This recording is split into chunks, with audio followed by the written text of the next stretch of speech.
Have you ever stopped and wondered what secrets might be hiding right beneath your feet? What if the ground you walk on is holding stories older than memory itself? Mysteries that science still can't fully explain? Well, buckle up, because today we're heading straight into Virginia's hidden past. Strange, forgotten, and still unexplained. Hey everyone, welcome back to the Mystery Box.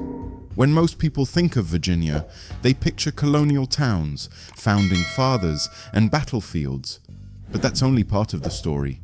Beneath the quiet hills and rivers lie far older mysteries. Vanished peoples, cryptic stones, haunted graves, and legends etched into the land. This isn't just history, it's the unexplained side of history. We'll be pulling threads from ancient traditions, old journals, and modern discoveries to explore the questions that still puzzle experts today. So let's begin our journey into the unknown. Let's start with some carvings that could rewrite American history. You've probably heard of Dighton Rock up in Massachusetts, covered in strange symbols people have argued about for centuries: Native American, Norse, Portuguese, even Phoenician. But Virginia may have its own version of this mystery. Stories tell of stones hidden in riverbeds and forests, especially in the Tidewater and Piedmont regions, covered in markings that don't fit the usual patterns of native carvings. Some were lost, like the Rappahannock Witch Stone, covered in perfect circles and lines swept away by a flood. Another, near the James River, showed what looked like a full-masted ship alongside symbols tied to ancient alphabets. Not all have disappeared though. In a Blue Ridge museum sits the Ketton Rock, a slab etched with suns, stars, zigzags, and a strange figure stretching toward a triangle in the sky. No one can agree on who carved it, or when. One theory: these stones were waypoints left by early explorers long before Columbus, maybe Norse travelers pushing south into Vineland, or secret Portuguese navigators marking inland paths. Mainstream historians usually dismiss this, calling the markings native petroglyphs or just natural erosion. But the tool marks and unfamiliar motifs suggest something else entirely. And the tragedy is that many were lost before we ever understood what they could mean. Now let's talk about a mystery of people, specifically the Saponi tribe. They lived around Lynchburg and Charlottesville, thriving for centuries, but by the late 1700s they seemed to vanish from the record. History books say they merged with other groups and faded into colonial society. But Saponi descendants tell another story, that their people escaped into the caves beneath the Blue Ridge. Virginia's limestone country is full of deep tunnels, and the Saponi already used them for rituals and storage. Legends speak of the night of the vanishing fires, a Saponi village found deserted overnight, tracks leading to a ravine, and then stopping cold. Early surveyors wrote about stacked stone walls and paintings deep inside mountain caves. One explorer even claimed to hear voices inside the rock. Modern reports add to the legend: strange lights, drum beats at night, children seeing figures disappear into cliffs. For the Saponi, caves were sacred, gateways between worlds. Maybe retreating underground wasn't disappearance at all, but survival through invisibility. And today, Saponi communities are still here, carrying pieces of that hidden story forward. Thomas Jefferson is often called America's first archaeologist. In his writings, he briefly mentioned strange stone circles near his Virginia estate, rings of carefully placed rocks with no clear purpose.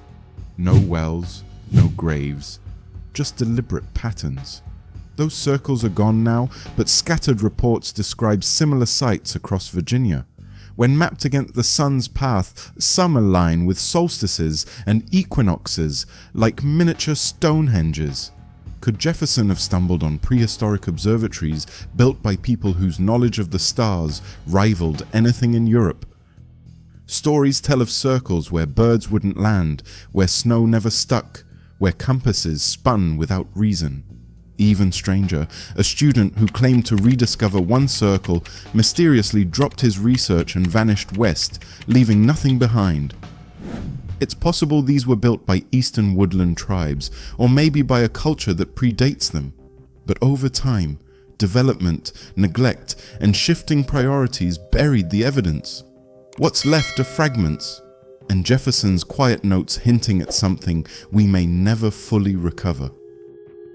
In Augusta County stand the natural chimneys, 7 towering limestone spires, some over 120 feet tall.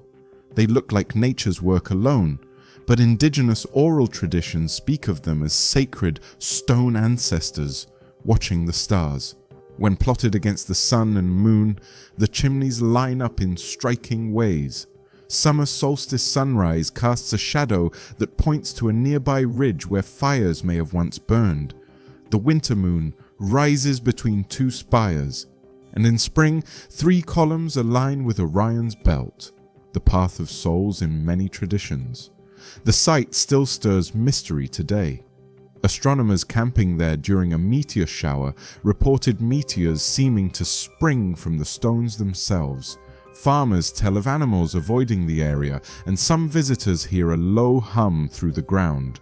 Drone scans even reveal markings, spirals and shapes similar to petroglyphs found across the world.